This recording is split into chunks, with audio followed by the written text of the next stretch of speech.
Up to 1 million revelers are expected to ring in the new year in New York City's Times Square tonight. More on what's being done to make sure people ringing in 2016 do it safely coming up. And you want to dress appropriately out there this evening here on the home front. It is a cold end to 2015. We'll show you how the first full week of the new year checks out with the 7-day forecast. And Lexington police say a man charged in a wild chase last night accidentally shot himself. We have the details. This is WKYT News at 4.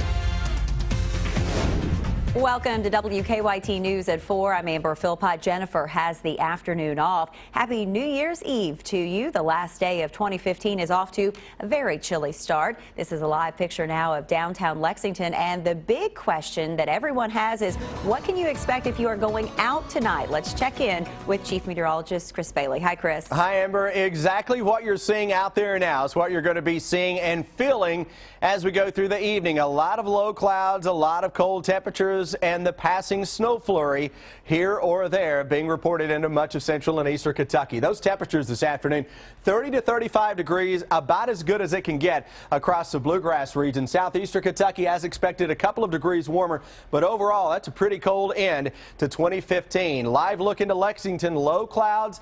We continue to see some passing flurries. Look at the wind chill number. Feels like it is 26 degrees right now, and a gusty wind coming at us from the west and the northwest at 5 to 10 miles an hour. The occasional gust a little higher than that. Cloud cover wall to wall across the entire area. One more little disturbance coming in on that northwesterly flow can spit out a few snow flurries for those folks who are heading out at midnight tonight. We are right at 30 degrees, if not a few upper 20s, mainly cloudy and cold during that time, with again a passing snow flurry or two. 2016 moves in on a cold note. I have another cold shot that is going to follow this one up, but it's a mainly dry forecast, at least in the short term. Amber, 7-day forecast comes your way in a few minutes. All right, we will see you then, Chris. Thank you. It is the most famous New Year's Eve party in the nation, perhaps in the entire world. New Year's revelers are already counting down in Times Square at this hour, while police keep a very watchful eye over the crowds. Karen Kafa is in the middle of all the action with the very latest. It is a New Year's celebration unlike any other in terms of size, spirit, and especially this year, security. About 6,000 NYPD officers patrolling the so-called crossroads of the world, which is under a watchful eye any day of the year, but particularly this New Year's Eve, just weeks after terror attacks in Paris and in San Bernardino, California. Hundreds of additional cameras and radiation detectors will be employed here tonight. Officers will be in helicopters and on the waterways. The NYPD will have assistance from the FBI. Earlier today, Mayor Bill de Blasio expressed confidence. This is one of the great events in this country each year. About 1 million people are expected. It's a fantastic party. We're going to keep it safe. It's going to be one of the safest places in the United States tonight. Revelers closest to the Times Square action passing through one of 14 screening checkpoints. Everyone else facing barricades and redirected traffic flow. Most visitors don't seem to mind. I'm not worried at all. I think everything will be fine. There is a lot of police officers everywhere, and I'm sure everything will be okay. We feel pretty safe. We're nervous, but we can't hide in our houses forever. All this while trying not to lose sight of what this evening is about, the ball drop that has packed these streets since 1907, an event watched around the world. In New York, I'm Karen Kafa. If you don't have plans this New Year's Eve, there's plenty to do right here in Lexington. Several restaurants have special menus, and tonight the R.J. Corman dinner train runs for the last time. The Grand Reserve will hold its first ever New Year's Eve masquerade ball. Lex Effect is hosting a New Year's Eve bash at the Manchester Music Hall. Organizers say it's a good night to get out and support local businesses. We can't continue to thrive if people don't come out and support. So whether it's going to dinner or whether it's going and grabbing a couple drinks at a bar, there's lots of options no matter the price range that you're looking at, anywhere from $10 to $200. So find what's a good fit and make sure you come out. You can still purchase tickets for both the Masquerade Ball and the New Year's Eve downtown bash. Getting a safe ride home tonight could come with a price. Popular ride-sharing service Uber warns demand for cars will increase your cost for a ride. It's called surge pricing for those extra busy times. On its website, Uber says the main reason for the surge in prices is to encourage more of its pool of drivers to work. We'll have a few New Year's Eve ride guide coming up for you on WKYT News at 6.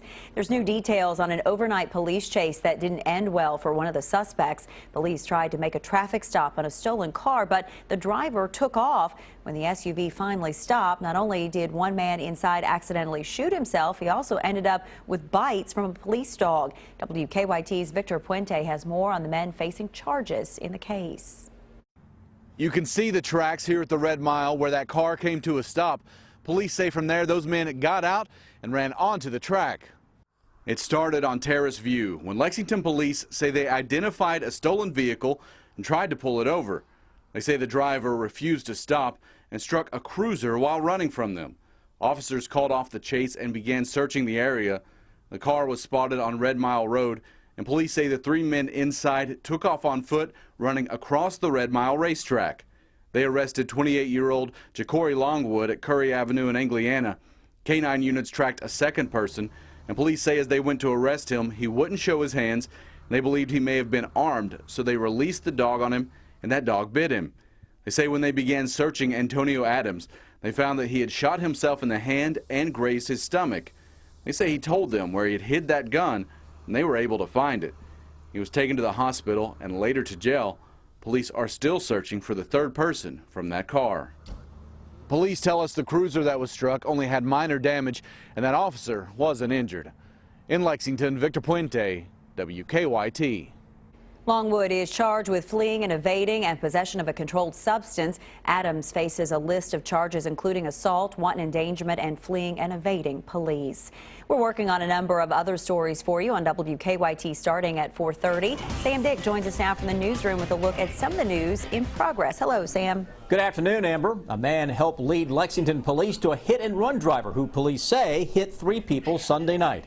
2 brothers, Clarence and William Hockaday, and a third person, Michael Nipper, are recovering at UK Hospital after being injured when a car veered off Midland Avenue and onto the sidewalk. Police say the 25-year-old Asil Areola was driving drunk when he ran his car over a sidewalk and plowed into the 3 men. Coming up on WKYT News at 6, we talked to that man who says he didn't know at the time, but he's actually family friends with one of those victims. They're known for helping dogs and cats. Today, the Lexington Humane Society has 23 horses in their care. It's part of a case the organization has been keeping an eye on for about a year now. After a man abandoned his 33 horses at a boarding stable in Fayette County, Animal Control stepped in, monitoring the horses for several months. Eventually, they gave the owner a deadline to pay his fees. When that didn't happen, 10 of the horses were placed in homes, while 23 others were put in the care of the Humane Society. Appalled is to see that someone would abandon these horses, especially that many.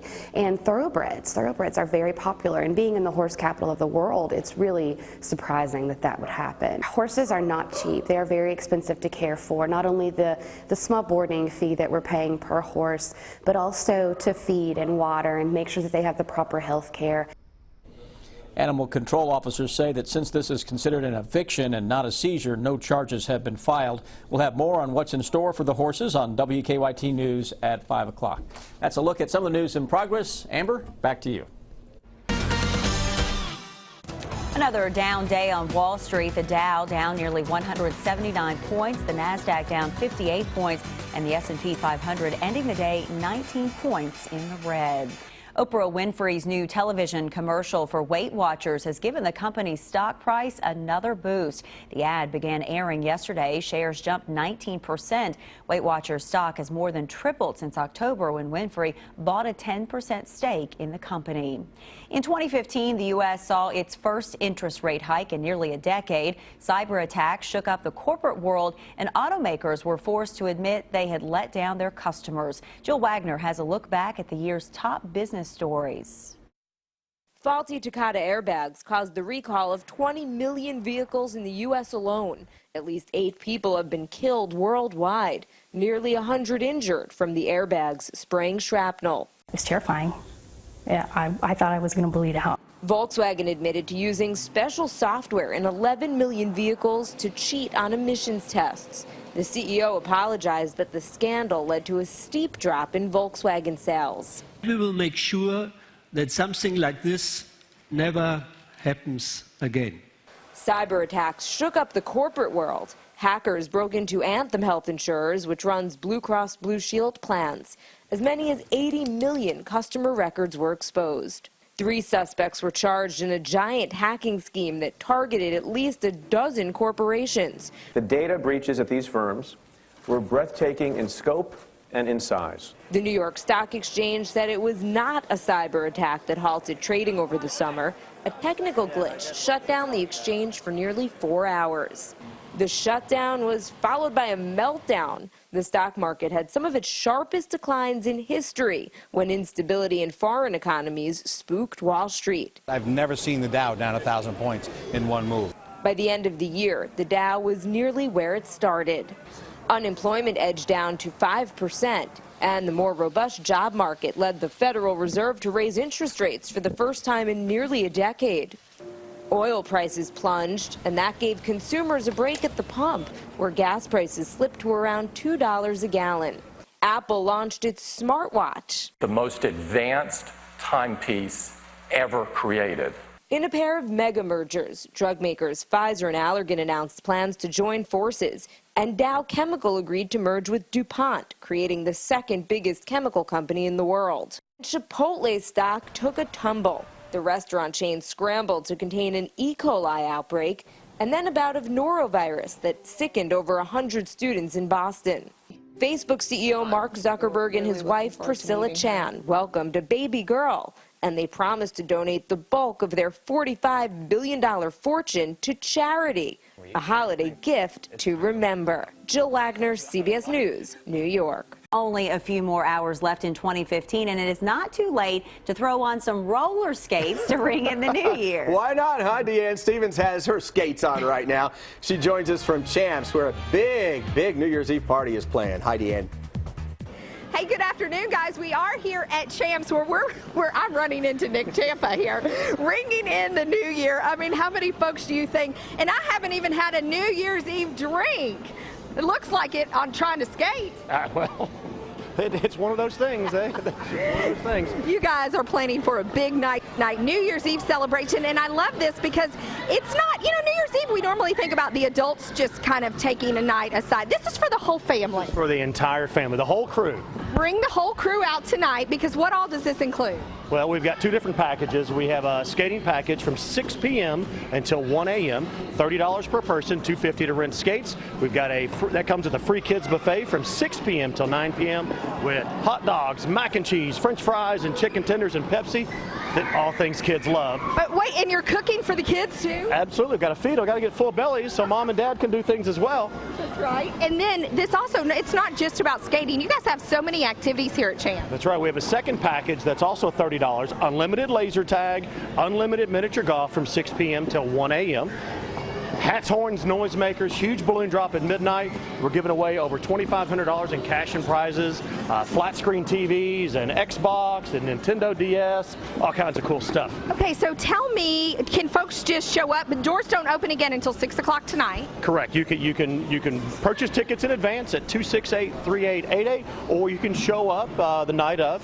And just come on out and ring in 2016 in style and on skates. Listen, if I can do it, and I haven't had a lot of practice time, although, Dean, if I were you, keep moving back. I haven't perfected that stopping. Perfected the stopping yet? Come on out and ring in 2016. Bring the whole family out. Make it a family event tonight. I'm Deanne Stevens, out and about at Champs. Back to you guys. It is time now for better living, health, education, and consumer news that impacts your life. Vitamin D may one day be used to treat people with multiple sclerosis. In a preliminary study, researchers at Johns Hopkins found high doses of vitamin D3 help reduce the severity of the disease. Doctors say, though, more testing is needed. And where's the safest place to have a baby? Researchers in Oregon compared the risk of giving birth in a hospital and at home. They found a significantly higher risk of death or seizure for the baby in planned out-of-hospital births compared to planned hospital births. The rate of C-section was much lower outside the hospital setting, but the risk of blood transfusion for the mother was higher for births at home. AT&T is ditching contracts. The telecom giant was the last of the major U.S. mobile phone carriers offering 2-year contracts to subsidize the cost of new smartphones for customers. It will stop offering 2-year contracts on January 7th. The next day, customers will only be able to buy new phones through 2 options: paying the full price up front or paying in installments over time under its AT&T Next plan. T-Mobile ditched contracts more than 2 years ago.